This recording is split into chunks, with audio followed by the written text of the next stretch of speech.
The storm of 2020 has come and passed. At least the first one anyways. I don't know if there's going to be any more. Some damage here. It bent a lot of branches about halfway up. Did that to my tomato plants. And it did that to a lot of trees too. I find it kind of odd because like this one, this is what happened to most of the trees. It didn't break where it connects to the stem or the trunk or whatever you want to call it. It just broke randomly halfway up, which I think is kind of odd. There's a lot of leaves and small sticks throughout the yard. That's not really a big deal. That branch is fallen there.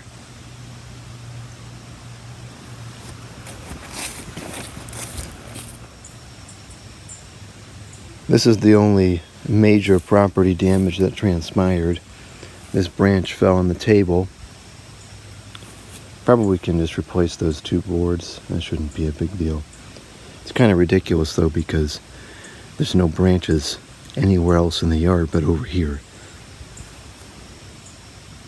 Most of the damage transpired in this area of the yard. Several branches fell in here and kind of ruined the raspberries. That tree did a lot of damage. A lot of the branches kind of broke halfway off again and fell into here. And I'm very irritated by that because I thought about taking that tree down at the beginning of the year because it doesn't really serve any purpose and it just blocks the sun. For whatever reason, I didn't follow through with taking it down and I left it. And it ruined the raspberries. So I'll put some pictures in here of what this looked like before I cleaned it up.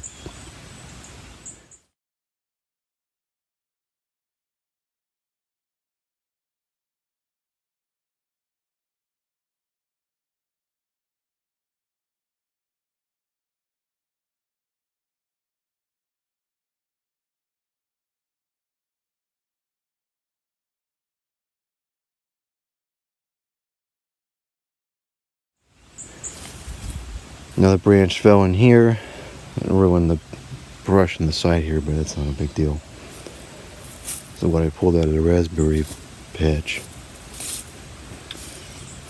And this is the remains of the tulip tree that I should have cut down. See, this here's what I'm talking about. It just broke off halfway down this branch. And it's very different than what's happened in the past from other storms, I guess. It's just a function of how the wind is. A major tree fell here. There was two there. One fell, and that's kind of a shame because this was really nice, all grapevines. And it was so full and lush, and it came right down, and it went over the top of the garden there, and it stopped at the corner. And it was a really nice, sorry this is so blurry, I don't have the tripod with me. It was a really nice, lush, full wall of leaves, and you could go under here, and it was shady, and you know that's kind of not the case anymore. A lot of this is it's broken and the leaves are dying off, so I'm gonna have to go through here and cut out all the dead pieces and let it grow back. I've noticed these lights aren't working anymore. They haven't been working for a while. I don't think that has anything to do with the storm. But I'll have to see. I'll have to figure out how to untangle those as they're in the mess somewhere.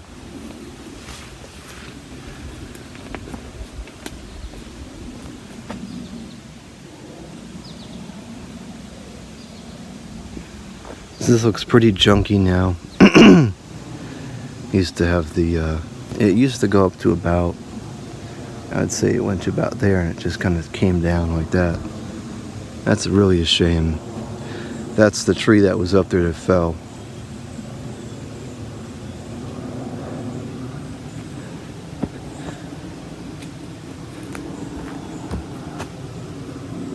This is the compost area here, so I'll probably cut it back to about there so I can use the compost area again, and then, you know, that's just whatever, who cares.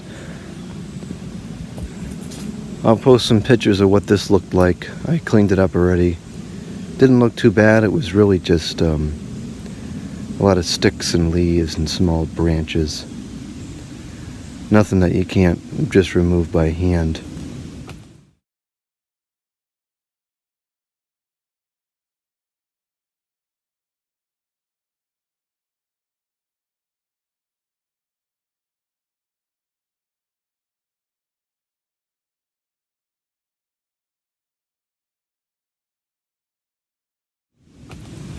Still gotta pick up some more small twigs and branches, but otherwise this is usable again, and nothing got broken back here. The last storm landed a pretty big tree over here. There's two that fell, actually. There was one that fell here, where all those rocks were. It fell across there. I think it broke one or two of the lights. And then there was another year that a tree over here fell. I think it was right there. I used to have the hammock tied up there. But yeah, this fared pretty good. No damage back here. So it's we were without power for a while. It was several days, and there's still a lot of places without power. Some people are saying that this storm is worse than some of the ones we've had over the last couple of years. I don't think it is as far as the damage goes, at least where I am. The Hurricane Sandy, I think it was, produced a lot more damage than this did. But what is worse about this storm is the way people are reacting to it. And I think there's two reasons for that. Number one is the seemingly ever-decreasing presence of common sense and the ever-increasing sense of self-entitlement that we see in society, generally speaking.